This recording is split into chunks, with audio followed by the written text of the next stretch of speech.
السلام عليكم، ازيكم حبايبي؟ عاملين ايه؟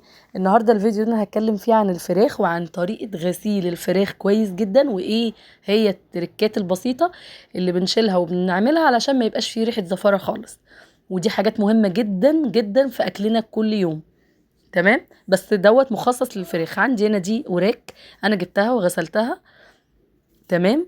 وهنشيل فيها 3 حاجات. اول حاجه الفشه دي بتبقى بنشيلها طبعا، والكبده دي يا جماعه نتخلص منها تماما. دي اكتر حاجه بتخلي الفراخ اصلا زفره، فاحنا هنتخلص منها تماما تماما.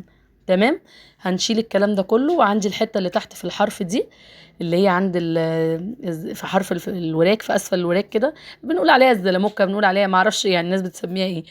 الحته اللي في الحرف دي برضو بنتخلص منها تماما زي ما انتم شايفين. شلنا الفشه والكبده والحته دي، ايوه دي.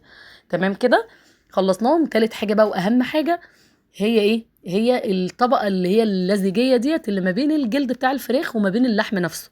بالظبط زي ما احنا شايفين كده في الفيديو. ايوه الحاجات دي الشفافه دي.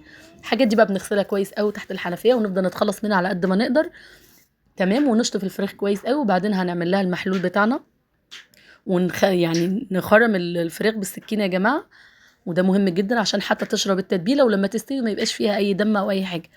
هتحداكوا بعد الفيديو ده ان انتوا تغسلوا الفراخ تاني بالطريقه بتاعتكم. الطريقه دي انا متاكده انها تعجبكم. عندي هنا المحلول بتاع الفراخ بتاعي او منقوع الفراخ، عباره عن ميه ودقيق وملح وليمون. والسر بقى هنا في ايه؟ مش في الليمون. السر هنا في مكون انا هضيفه لغسيل فراخ او سمك او بط او وز او طيور او اي شيء فيه زفاره. بعد المكون الاساسي اللي هقولك عليه دلوقتي، انسي خالص ريحه الزفاره في اي حاجه. بس ما تنسليش في دعوه حلوه. تمام. عندي هنا بقى حطيت زي ما قلنا الدقيق والملح والليمون هنعصره ونحطه بقشره، والميه. وده المكون السر بتاعنا، معلقه الطحينه يا جماعه. خطيره خطيره بجد بجد. بتودي الموضوع دوت في حته ابعد من خيالك. لو ريحه سمك يعني مش طايقاها، او ريحه طيور الفراخ او البط او الحاجات ديت، معلقه الطحينه دي انسي انسي. برغم انها معلقه صغيره جدا، لكن فيها تفاصيل رهيبه. انا بصراحه يعني مبهوره بالموضوع. جربي طريقه الفراخ بالطريقه، غسيل الفراخ بالطريقه ديت، وهتدعي لي.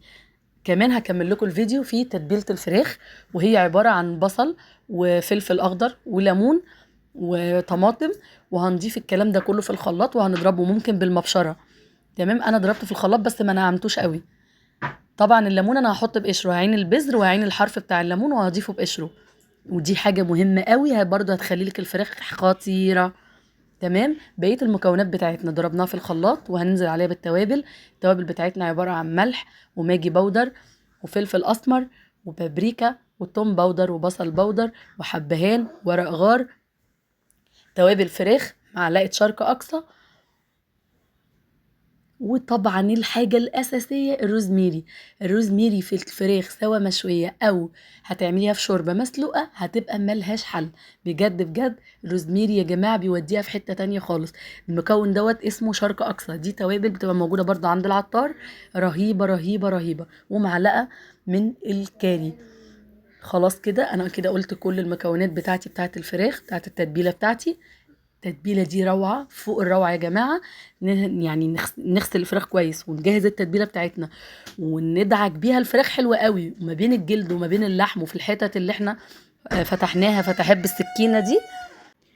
هنحط بقى نقلب كل الكلام دوت، ونروح داعكين الوراك بتاعتنا بالتتبيله دي كويس قوي في الفتحات اللي عملناها بالسكينه. وطبعا هنضيف شويه زيت على المكونات دي كلها. انا هنا زودت روزميري لان الكميه ما شاء الله كبيره. اخر حاجه بقى بعد ما تقلبي كل الميكس دوت، هتروحي ضايفه معلقتين عسل، او لو الكميه بتاعتك مثلا فرخه معلقه واحده عسل. تمام. في ميكس هنا بيحصل رهيب ما بين معلقه العسل وما بين التوابل والروزميري. يا جماعه الموضوع خطير حلو جدا. ريحه التتبيله كانت قلبه البيت. ولادي وجوزي بيقولوا احنا هنعمل اكل ايه النهارده من بس ريحه التتبيله.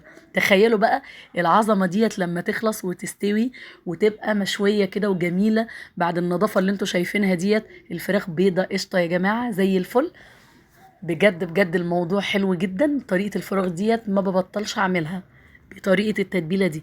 حاجة كده تشرفك بجد. انا قلبت هنا الفراخ بتاعتي مع التتبيلة بتاعتنا القمر ديت. وانا قايله لكم ان انا ضايفه الليمون يا جماعه في الخلاط بقشره. الليمون ضايفاه بقشره، مش هيمرر معاكي خالص خالص. دي موديها في حته 5 6 7 تحفه بجد. خلاص ضيقت الفراخ بتاعتي في التتبيله، وزي ما انتم شايفين في حاجه هنا، انا هنا بضيف التتبيله ما بين الجلد وما بين اللحم.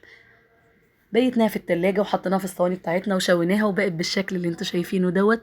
ريحه وطعم وجمال كانت قلب الدنيا. السلام عليكم. دعوه حلوه بقى.